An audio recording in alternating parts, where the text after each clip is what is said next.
What is up, YouTube? Welcome back to the channel, guys. On this one, we're going to be working on the Porsche Macan. And I know lately I haven't really made videos about it, but it's because she's been running real nice. But has she been running nice though? Well, actually she has been running nice. The only issue is that there is a check engine light that it's been bugging me for such a long time. I already know what it is, but let me go ahead and show it to you.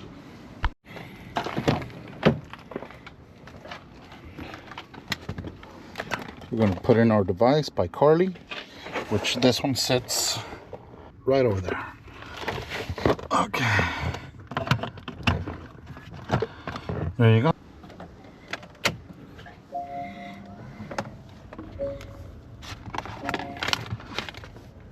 Let's update this one here.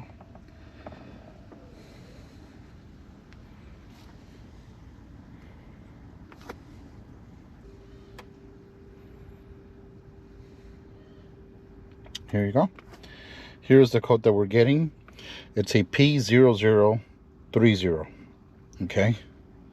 And it does say heat exchanger left.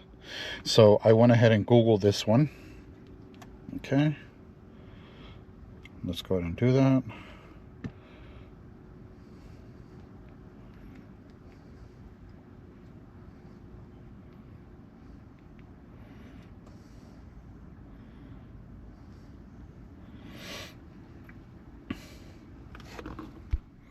It's explaining that you have a malfunction oxygen sensor bank 1, which is going to be the passenger side, so right side. And here's the research where it says Porsche Macan bank 1 refers to the side of the engine that contains cylinder 1. Bank 1 is located on the right side of the engine if you are sitting inside the car facing forward. Alright guys, and so I actually already ordered the sensor, so here it is. But in this case I didn't buy a brand new. I decided to go with the OEM used route, which I get it. Some of you might roast me for this. It's okay, to each their own, right? So here's the sensors. The cool thing is that they're inexpensive. I want to say these cost maybe like 48 bucks, and they send you both the sensors, the upstream and downstream of the same side, meaning both of the left side or both of the right side. So here they are. You get best of both worlds. So the one with the longest connector, okay, this one is going to be the upstream, so it's pre-cat. And the one with the shortest connector is downstream, which is going to be after the cat. So the one we need to swap is this one, pre-cat. But before we do that, we're actually going to also swap the starter. It actually started going bad. And again, we actually went with the OEM use route. So let me go ahead and open.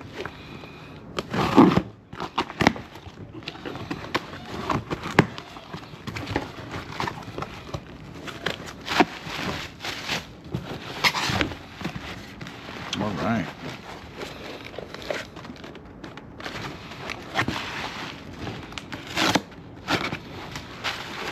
Ow.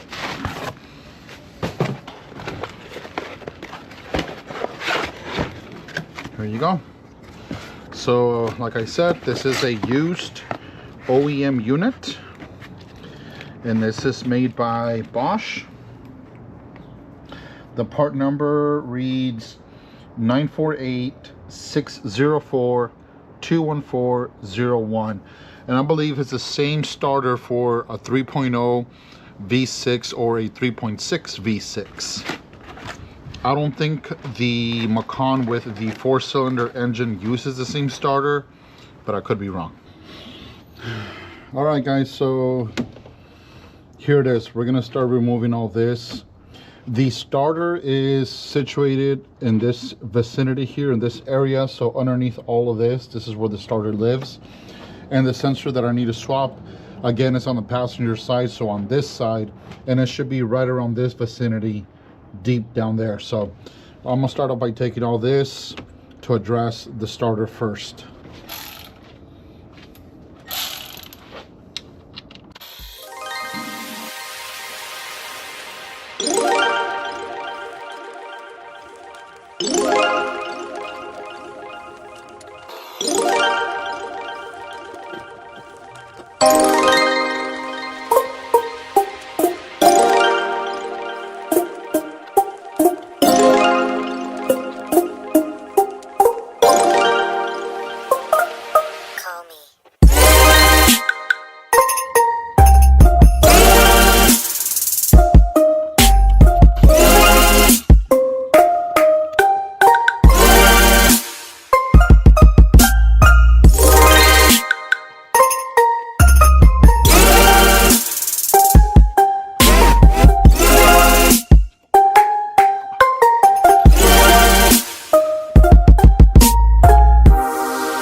for you.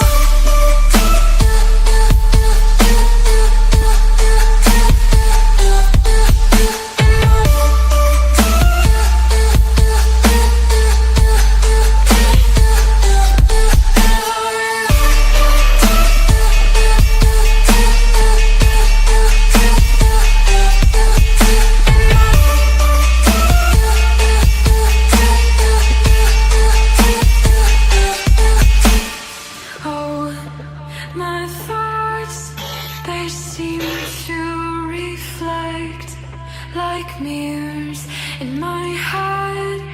I see my silhouette, and when the storms arrive, the flood beneath will rise. You'll look into my eyes and sing, I was never enough for you. All right, guys, so the last thing that I did, I didn't record it, but I removed these two screws here from this area, which hold down this pipe here, and I used a 8mm. All right, and it fits perfect. All right, so I was able to remove those two right there, and now as you can see, check it out, super loose. So I'm gonna grab the right tool to remove these two here. I believe this may be a 13 and maybe a 10. So let's grab those.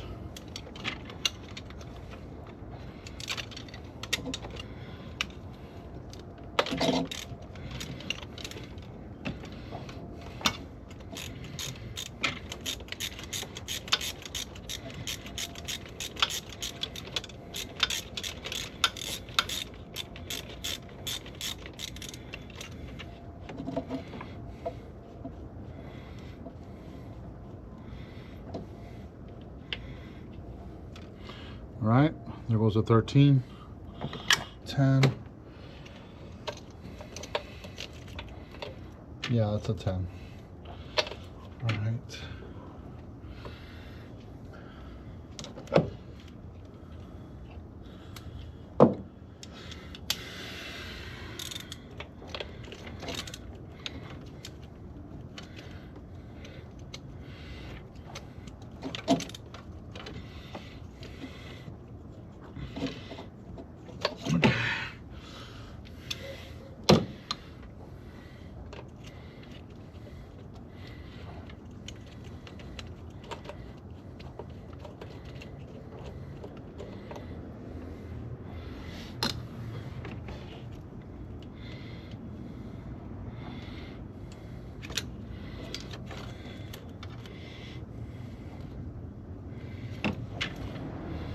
Here's a 10. All right. Bam. Now that's out of the way. And now we'll have to remove this one, and then there's one on the other side.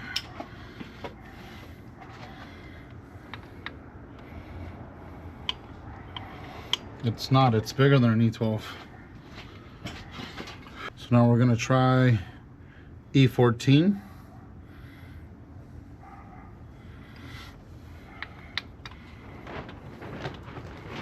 Yeah, it is an E14.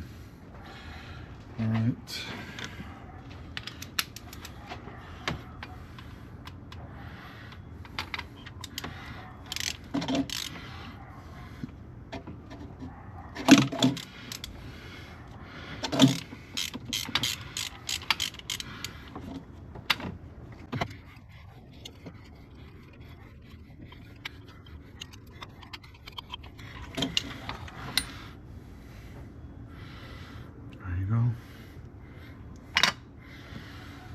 All right, and now the complicated one, it's down here. Let me see, I'm gonna reach it.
All right, guys. So, man, this turned out to be a greater challenge than I was expecting.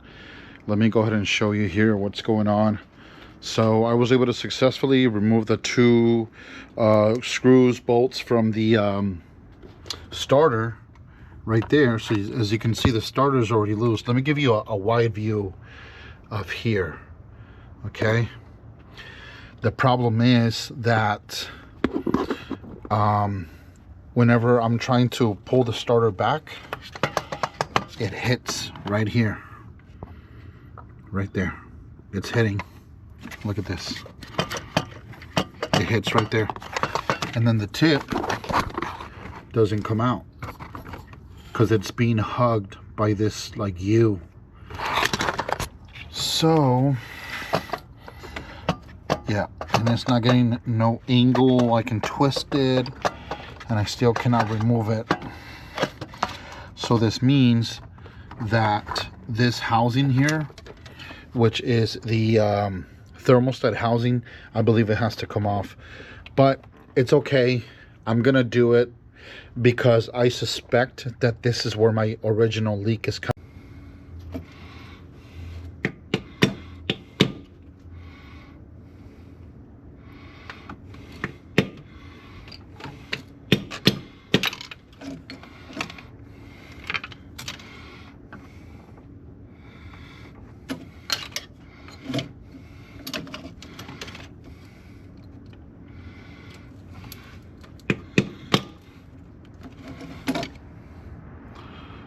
Okay.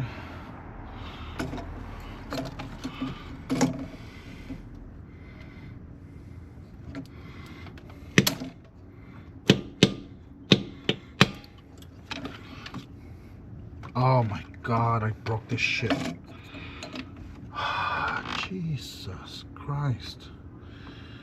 When does this stop?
All right, guys. Oh, dang it.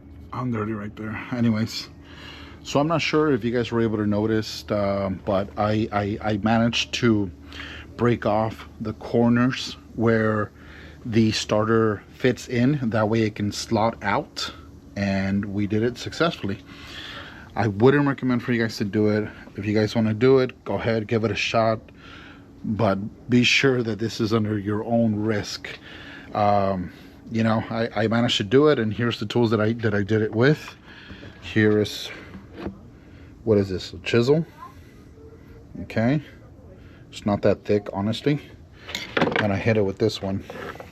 All right, and yeah, I pretty much aimed it at the corners on at an angle, so it was like this. It wasn't flat or like that, it was at an angle, and chiseled away both sides. As you can see, I was able to clear it. And another thing, so down below, when you lift up the car, you can see that between the transmission and the engine there's a leak, a coolant leak, and I'm like, how does that happen? So I discovered this is how it happens. It seems like this thermostat housing is leaking because it has one gasket on this side and the other one on this side. Well, they're O-rings, so O-ring here, O-ring there, and either one or both are leaking. And this part here, this is like down below in the center of the engine, so you can see this is one head, that's the other head, and then this is the center, right? So down here below, all the coolant accumulates here, and then right there, let me show you with this right here, right there, there's a hole. Can you see it? So this hole is where the coolant drains, and that's how you get the coolant between the transmission and the engine. So with that being said, now I am certain that my coolant leak is coming from the housing, and that's why I wasn't able to find it easily after all this time, since I've been having this coolant leak for several months now. I want to say like 5-6 months. And along the way, we've had issues with other parts from the coolant system, like the coolant reservoir or the pressure release valve, or the hose going to the bottom of the radiator and stuff like that. So those things have gotten fixed. That's not a problem, but I could never find the actual coolant leak until now. Unfortunately, I'm not ready to fix it yet, honestly, because I'm noticing that in order for me to do it, I need to remove this plastic and this plastic on this side, because there's 2 screws underneath. So 2 here, 1, 2, and 2 here, 1 and 2. And in order for me to remove these, I need to remove the connectors going to the injectors, but they are very brittle, and I do not feel like breaking more stuff on this car yet. So what I'm gonna do is I'm gonna order a few connectors and be ready just in case I do break them. Okay, and I will order the O-rings for the housing, which I don't have. And once I have that, I'll come back and do all this again, and we'll get it fixed. So for now, I'm gonna go ahead and put the starter back, and then after that, tomorrow we're gonna swap the O2 sensor. So let's go ahead and get that done.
right guys, so now it's the next morning, and today we are going to swap out the O2 sensor as promised. I did went ahead and started by removing the air box here. So this one's on, this one's off, here it is. And with it off, I feel like we have more access to the sensor itself, which is right there.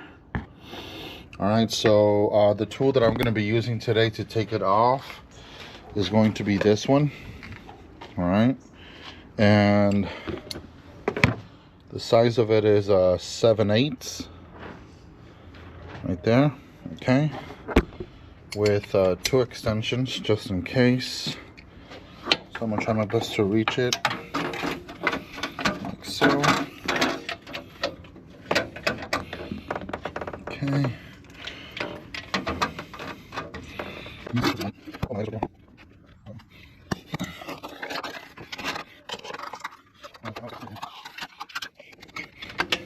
There you go.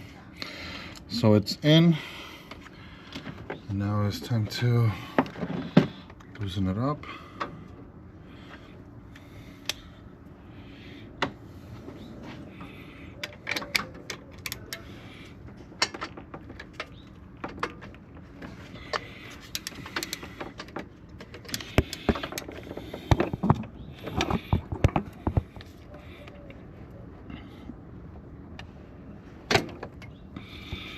Okay, I think we got it.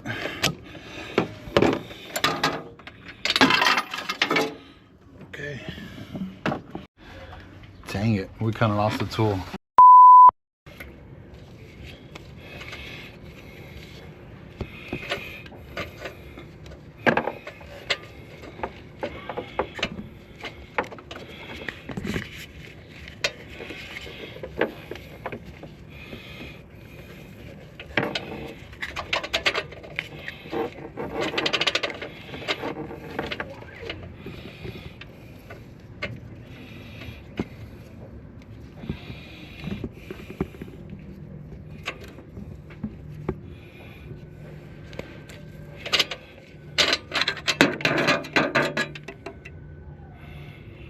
Man, we finally have the sensor out, and it was a bit of a struggle, but it's not as hard as the other one, I'm gonna be honest. Here it is. Okay, and yeah, so here is the replacement sensor. All right, just want to make sure it's the same length. It is. Okay, cool.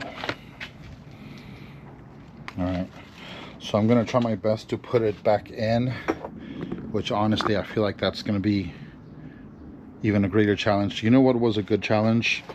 Removing this thing from the little tree that's up here. That was a challenge in itself. So I'll show you guys how that one went, but let's try and put this one back.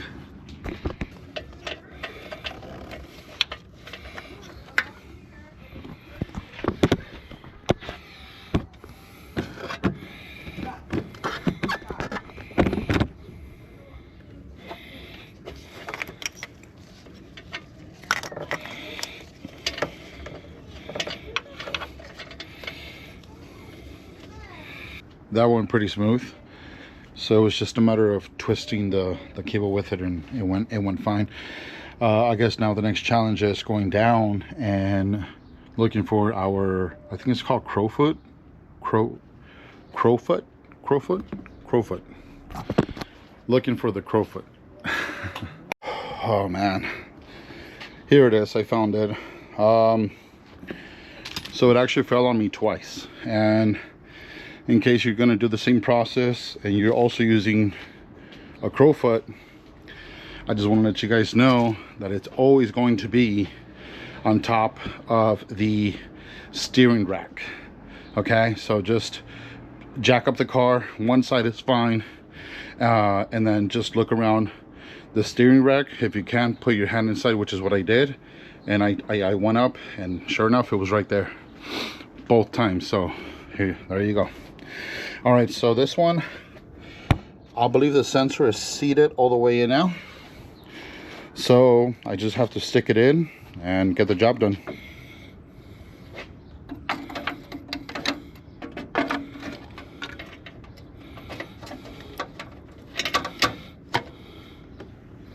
All right, it's in.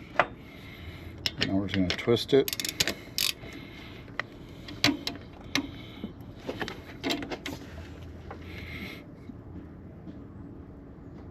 Okay, and just like that, we are golden boys.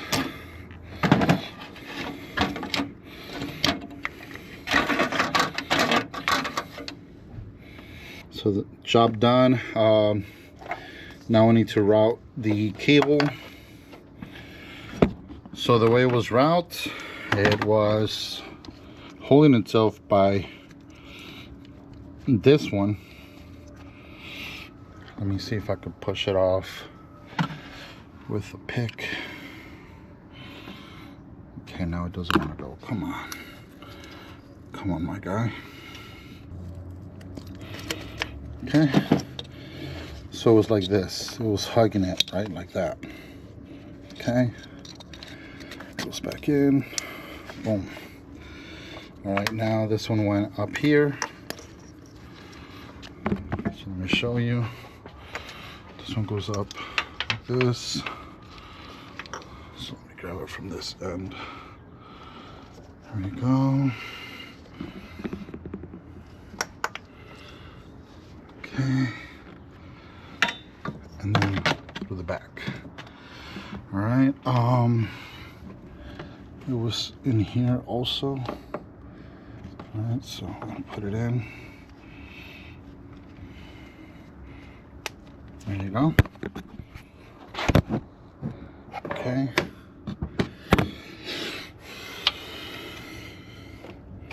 Oh yeah, it was also held by this one here. So it went something like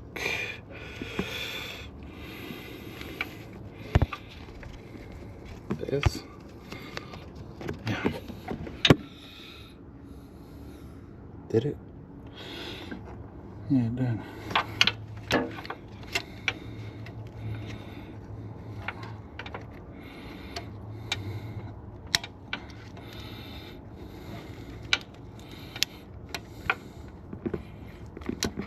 There you go. That's how it went. Okay, so that's the first one. Then looping through this the plug for the coil, and then up here, that's the third. It goes around. Okay, it catches onto this one here also, which we'll just put in the end, doesn't matter. And then plug it through the back. Hey guys, so with that, we are done installing the sensor. I do want to point out to you guys, if you're getting the code, I believe it ends in 0050. That will be your upstream left, which is driver's side. That one is more complicated. I have swapped it in the past, and it's way more complicated than this one. If you're getting the code that I'm getting, which is the right side, passenger side, as you were able to tell, super easy.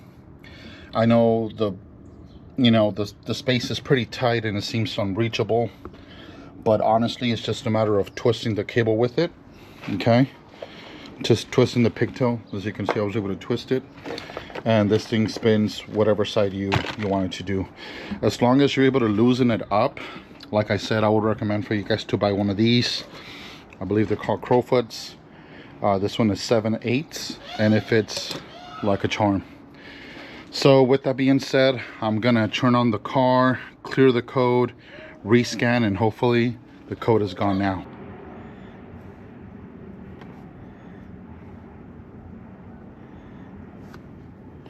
All right, so let's go ahead and start the car now.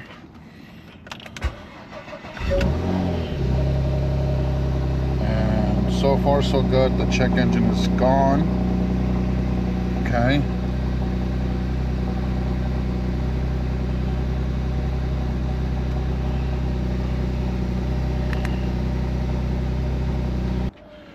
Perfect. Now the check engine light is finally gone. I've been having it for quite some time now, and it's been a little bit annoying, but I'm glad we finally got this solved.